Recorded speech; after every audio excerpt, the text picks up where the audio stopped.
Ouverture des portes. Allez, c'est parti.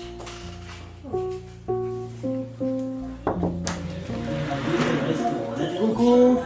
Ça va? Ça va, mon soleil?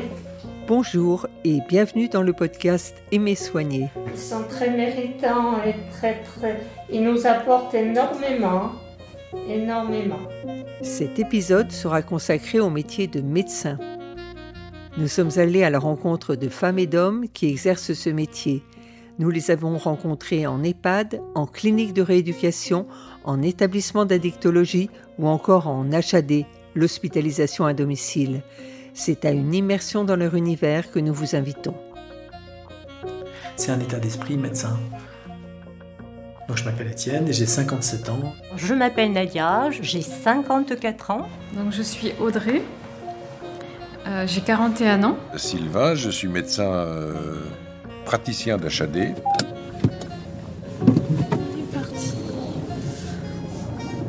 C'est une histoire de passion, oui, dès le lycée, ça m'a passionné. Alors peut-être que dans le fond de moi-même, j'ai eu, étant enfant, un médecin traitant qui était formidable.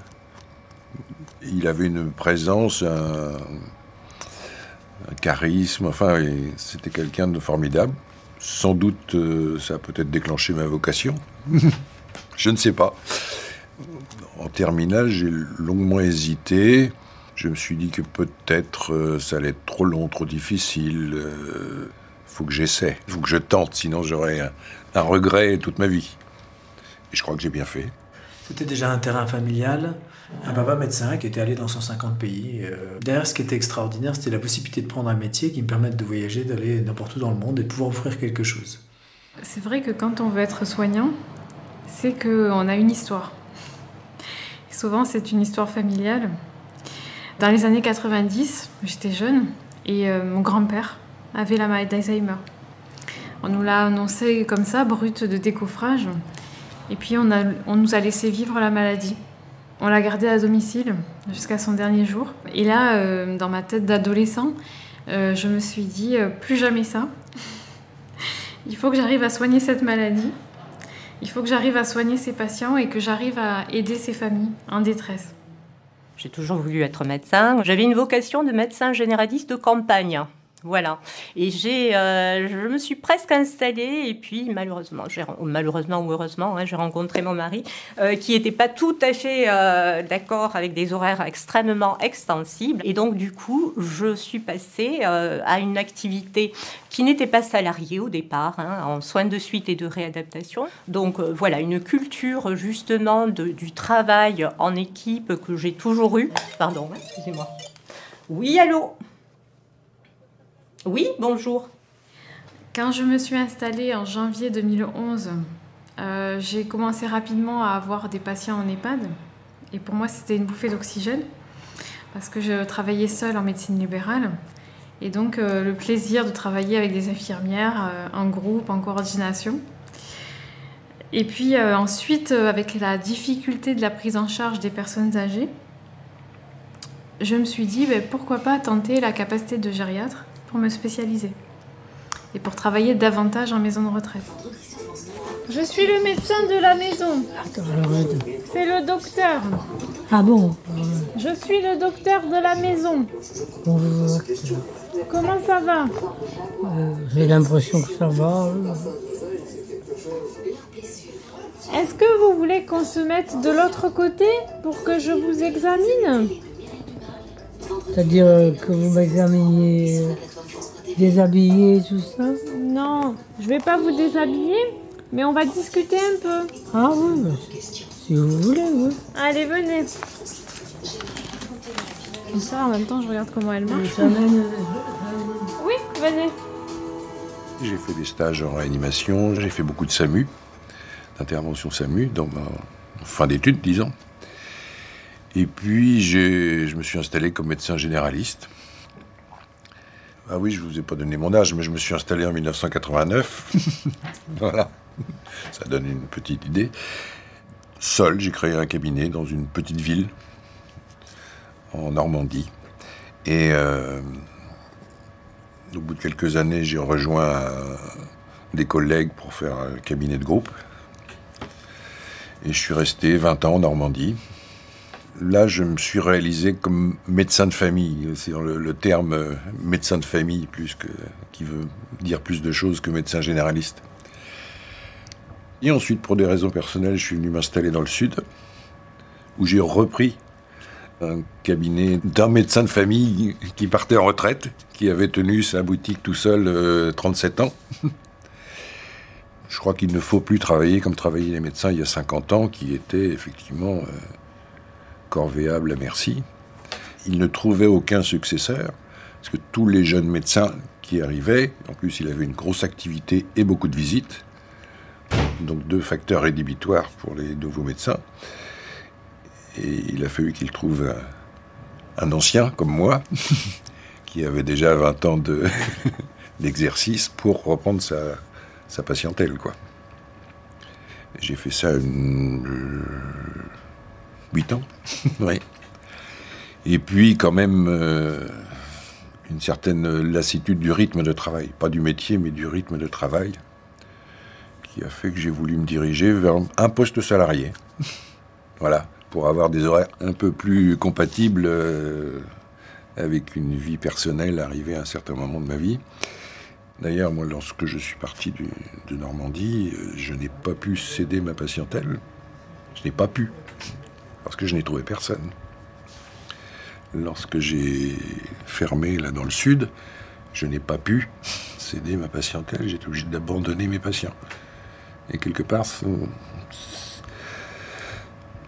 j'ai eu une insatisfaction. J'ai eu l'impression de les abandonner. Bon souvenir, quand je suis parti de mon cabinet, là, des messages de plusieurs patients, des messages à verser une larme, où je me dis que j'ai fait le maximum pour bien faire mon métier. Racontez-moi, quel âge avez-vous? Quel âge j'ai? Écoutez, je suis née en 1929. D'accord. Alors, calculons. Est-ce que vous savez où vous êtes ici? Dans une maison de retraite pour personnes âgées, je pense. Très bien. Dans quelle ville? Toulouse. Très bien. En 2021, j'ai accepté un premier poste de médecin coordonnateur dans un EHPAD à mi-temps. Donc je faisais mi-temps cabinet et mi-temps EHPAD. Et puis finalement, le cabinet devenant compliqué parce que toujours pas d'associés ni de collaborateurs. Et toujours prenant autant de plaisir à travailler en EHPAD, j'ai fini par arrêter mon activité libérale et à ne travailler qu'en EHPAD.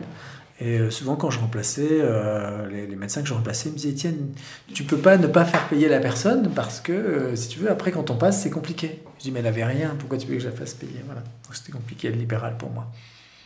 Voilà, après, je suis allé dans les milieux un petit peu précaires, qui étaient difficiles, en fait, où les médecins ne trouvaient pas de remplaçants.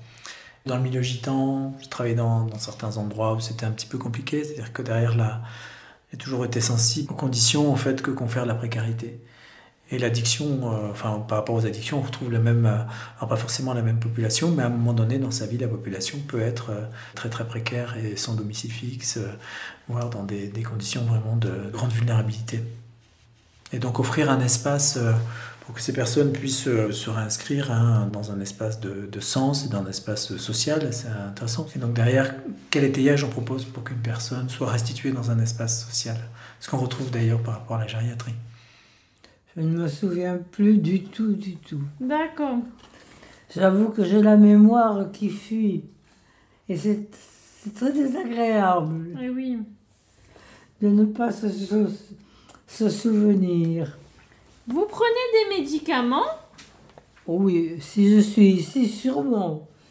Mais je n'ai pas conscience de ce que je prends. D'accord. On est dans un espace où on parle d'abord au corps.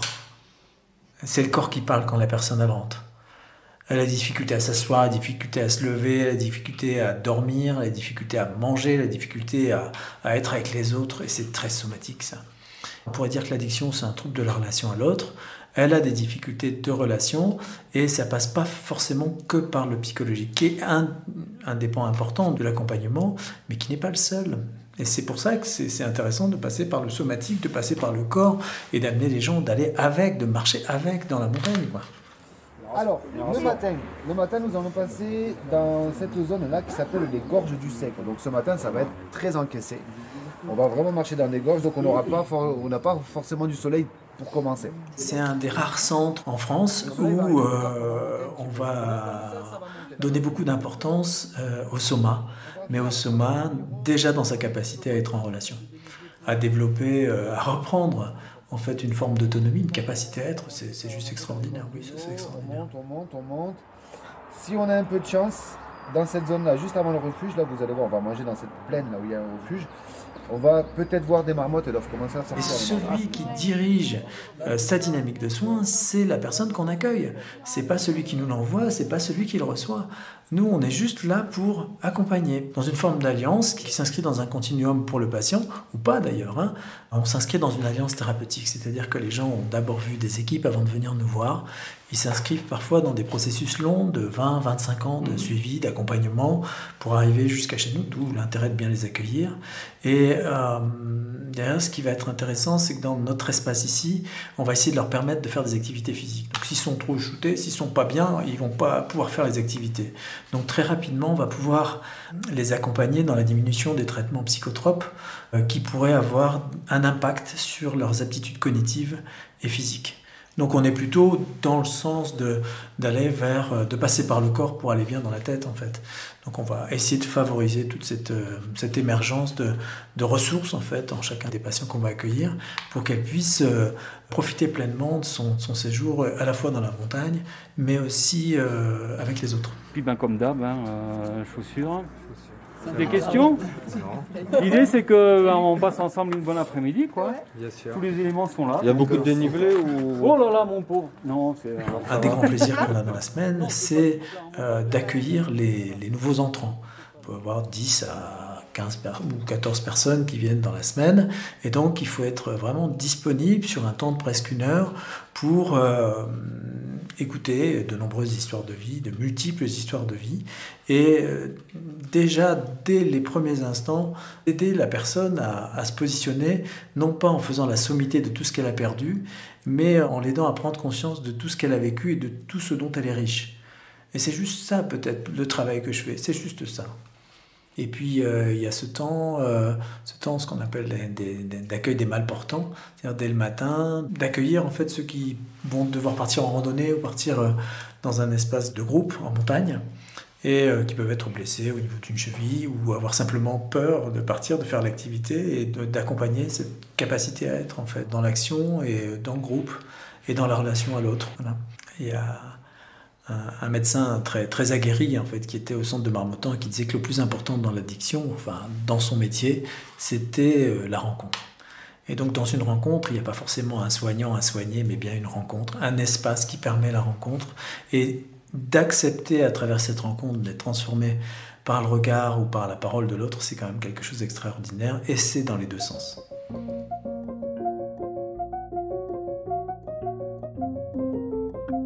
C'est vraiment à travers un travail pluridisciplinaire, des équipes pluridisciplinaires qui sont vraiment fondamentales dans ce contexte-là, qui vont travailler et le corps et la capacité à être en relation. Au-delà de cet accompagnement, il va y avoir la possibilité d'accompagner la personne sur ce qu'elle veut être et non pas sur ce qu'elle croit être, parce que c'est tout le problème de l'addiction. Madame qui a participé aussi à l'atelier sommeil hier soir, qui a rencontré Étienne hier. Alors Étienne, tu dis, précise avec pertinence ses objectifs, profiter de l'organisation de Valpirène pour retrouver un rythme de vie, une hygiène de vie, un lien avec une activité physique adaptée. Et ensuite un suivi psychologique extérieur. Enfin, ensuite en même temps, parce que je crois qu'elle... Pardon ? Elle se tâte pour savoir si elle va rencontrer les psychologues ici. Elle dit qu'il y avait quand même un intérêt de rencontrer des psychologues dans la structure, même si elles avaient un suivi bien régulier. Je pense que c'est intéressant d'avoir les regards croisés. C'est l'équipe pluridisciplinaire qui se rencontre tous les matins, qui fait un petit peu le point. On a mis en place maintenant la possibilité d'avoir des échanges plus profonds, plus pertinents sur des situations qu'on va décrire comme complexes, au sens de c'est compliqué pour la personne d'être ici, soit parce qu'elle a des difficultés sociales, somatiques, psychiques, et comment on va essayer de l'accompagner au mieux en essayant de travailler dans l'intelligence collective. Donc ça, c'est un temps passionnant, auquel vous avez assisté d'ailleurs ce matin. Donc elle a réussi à formuler les objectifs qu'elle aurait dû formuler dès la première journée, mais c'est pas mal. Je lui ai fait une évaluation cognitive hier, j'en ai fait 3, mais j'ai pas eu le temps de les rentrer dans HM. Elle est à 11,5 sur 22. Et c'était impossible de faire le test à SRS avec elle.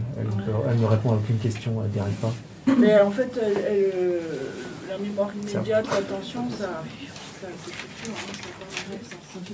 La définition du soin, à mon sens, elle est plurielle. Elle est loin d'être singulière. Elle est centrée autour du patient avant tout. Soigner, c'est prendre soin d'eux, prendre soin d'un patient. Alors, avec justement des compétences multiples, en tant que médecin, on apporte sa compétence justement médicale, l'analyse de la pathologie, la prise en charge de soins médicaux.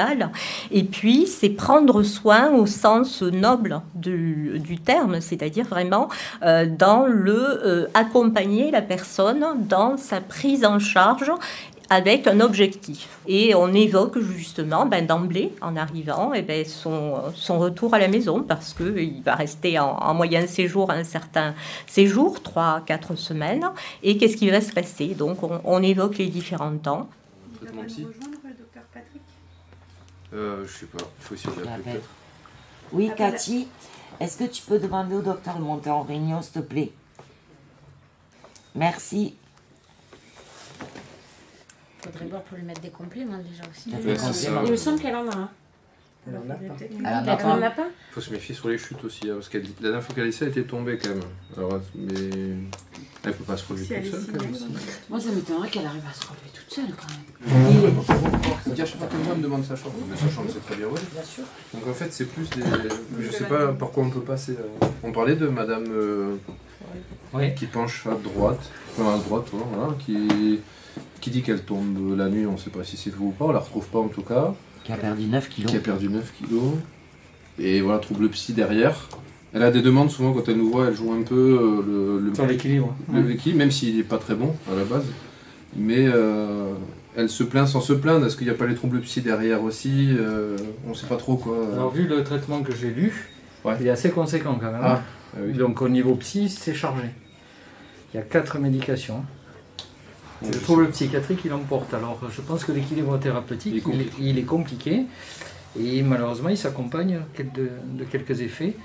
Peut-être l'amaigrissement en fait partie, bien sûr, c'est un coupe fin indirect. En EHPAD, on travaille en groupe, en collaboration.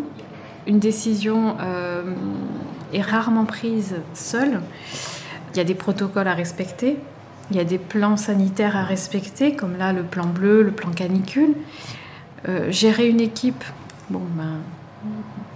ça dépend du caractère de chacun. Moi, je suis assez conciliante, donc ça se passe bien. On leur demande ce qu'il y a à faire, ce qu'il faut faire, on leur dit, on vérifie que ce soit bien fait.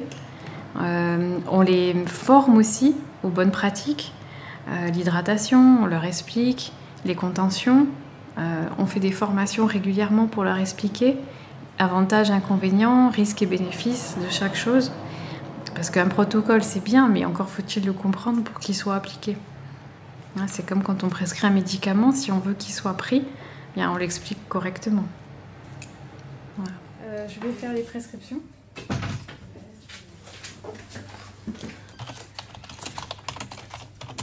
Mon rôle, c'est de la coordination de soins.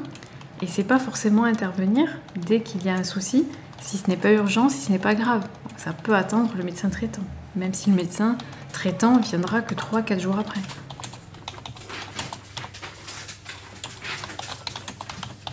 Avant, j'étais médecin traitant, donc j'avais l'habitude d'agir directement. Là, c'est différent puisque je n'ai pas le droit théoriquement d'intervenir dans la prise en charge.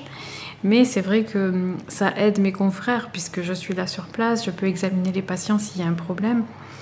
Et je les appelle pour les avertir, pour les tenir informés. Si j'ai été obligée de faire une prescription en urgence, si le patient a dû être hospitalisé parce qu'il a chuté par exemple, si on intervient, le problème c'est que si le médecin n'est pas au courant des différentes prescriptions, parce que j'ai modifié quelque chose, forcément il peut y avoir erreur.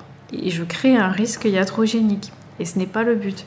Le but c'est qu'on coopère, on travaille ensemble, que ce soit accepté par lui comme par moi.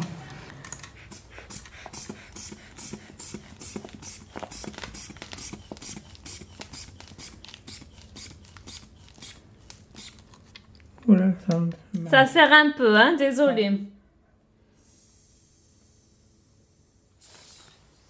12,6. 12,6. La tension est bonne. J'ai l'impression que je deviens sourde. Hein? Eh oui, un petit peu. On n'est pas seul, on travaille dans une équipe de soins avec forcément, on coordonne, donc il y a l'idée de chef d'orchestre, mais tout ça se fait dans une écoute active justement et du patient et de l'ensemble de l'équipe pour pouvoir mettre en place un projet thérapeutique qui a du sens et qui va être différent d'un patient à un autre, peu importe la pathologie. Pour une même pathologie, vous n'aurez pas le même projet thérapeutique. Voilà. Je suis apparemment pas la seule à apprécier ça, puisqu'aujourd'hui, vous savez qu'il y a une recrudescence des communautés médicales, notamment avec l'essor des CPTS, les communautés pluridisciplinaires territoriales de santé, qui ont pour objectif justement de rassembler tous ces médecins libéraux qui travaillaient de façon un peu individuelle dans un collectif et dans une prise en charge globale. D'accord. Et pour les yeux, est-ce que vous avez des lunettes? Oui. Je les ai vues dans le tiroir. Elles sont par là, mais... Vous ne les mettez pas? Pour lire. Juste pour lire. Jusqu'à présent, j'en ai besoin pour lire. Je les fais suivre partout, parce que je sais que je risque d'avoir des problèmes de lecture. D'accord. Je préfère examiner les résidents en général le matin parce qu'ils sont dans leur lit, ils sont en chemise de nuit ou en pyjama, donc on peut bien voir s'il y a des problèmes cutanés. On peut suivre les infirmières pour les pansements, voir comment ça évolue.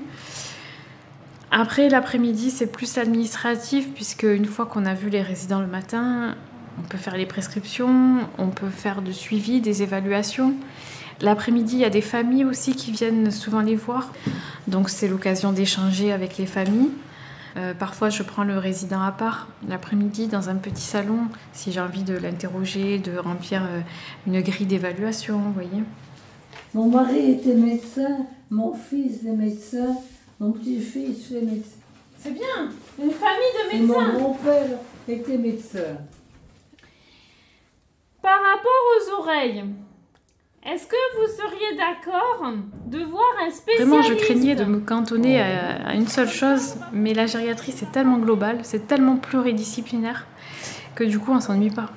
On peut passer de l'infection urinaire à la chute, le cancer du pancréas. Enfin, c'est tellement global comme spécialité qu'on ne s'ennuie jamais.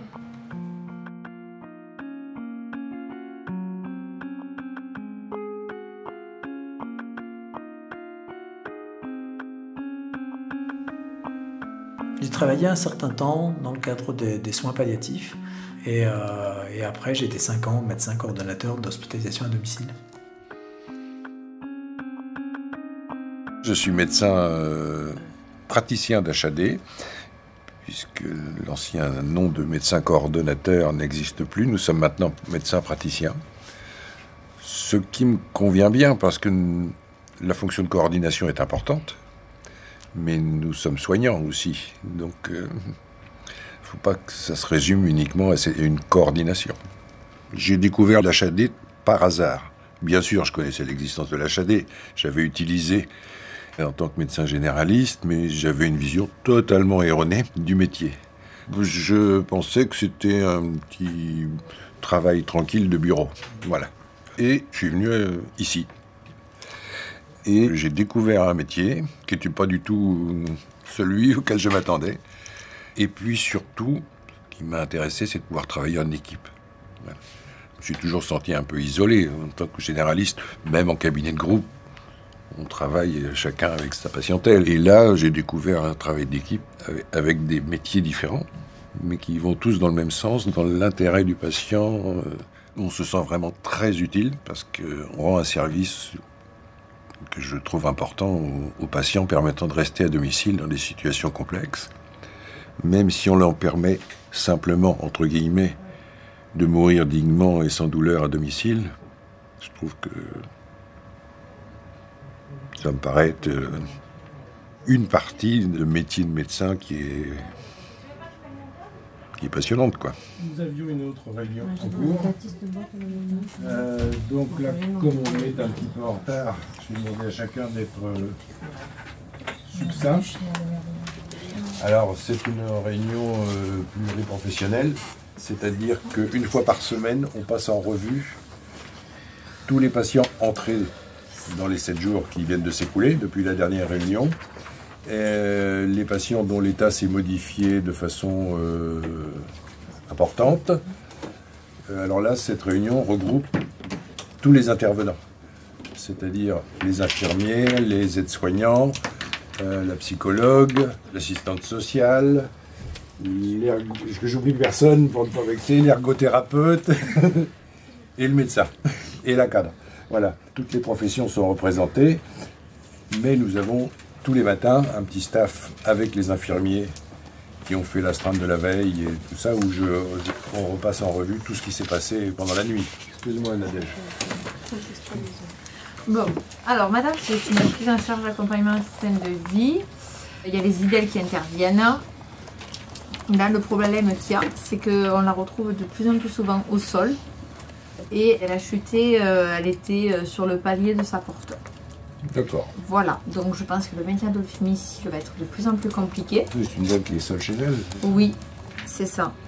Oui, ça va être compliqué. Donc je pense que là, le maintien à domicile, enfin, le médecin traitant doit y passer cet après-midi, mais ça sera évalué quand même. Oui.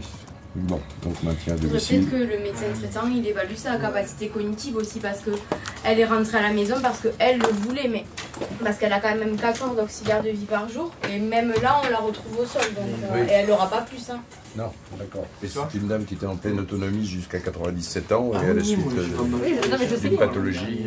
Je pense que c'est au médecin traitant, peut-être à nous, moi aussi. Enfin, Je pense, ouais, parce qu'à mon avis, eux, ils ne se voient pas du tout. Et ce travail d'équipe se fait aussi donc, avec des gens extérieurs. Le médecin généraliste avec qui on travaille, et je crois que je suis bien placé pour comprendre sa problématique du médecin généraliste débordé.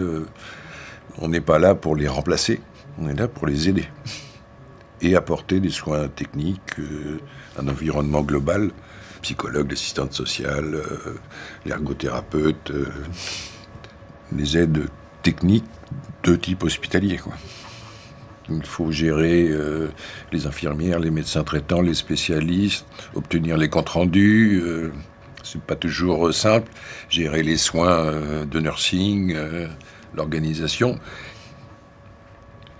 On passe un temps, une énergie avant de trouver un rendez-vous, par exemple, avec un spécialiste. Pendant ce temps-là, on ne fait rien d'utile, entre guillemets. Hein. Ouais, le cliché de la vieille année pas de quoi. Avec tous ces bijoux là. Oh, ça c'est les moments détente. Des soignants aussi. Eh bien, tu vas la retrouver. Oui, Il y a, comme dans tous les métiers médicaux, des moments de décompression, c'est-à-dire la blague qui n'est pas forcément bonne, mais qui fait rire tout le monde, ou le petit moment, voilà, prendre le café ensemble, enfin, vous voyez, des petits moments comme ça, de décompression, ou pour permettre de supporter, effectivement. Si les internes dans les hôpitaux ont autant de comportements pas toujours très légers, on va dire, les blagues de carabins ne sont pas forcément d'un haut niveau intellectuel, mais ça se comprend. Je crois qu'il y a un besoin de de décompression, tout simplement. C'est Mowgli. Et les soirs de pleine lune. Personne dans les couloirs. Donc je suis là depuis 2 ans et demi. Et malgré mon âge, je me suis réinscrit en fac pour faire une formation en soins palliatifs d'ailleurs. Donc je suis redevenu étudiant.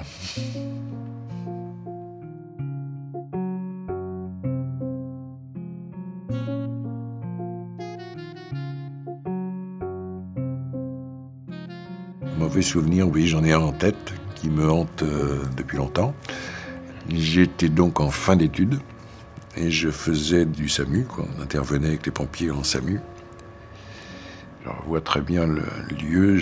Nous sommes allés sur une pendaison, dans un grenier d'immeuble, enfin une sous-pente d'immeuble, d'un enfant de 14 ans qui avait des soucis familiaux, on l'a découvert après, bien évidemment. Qu'il s'est pendu et il avait encore les doigts dans la corde, c'est-à-dire qu'il a dû essayer de se dépendre. Et je le revois encore.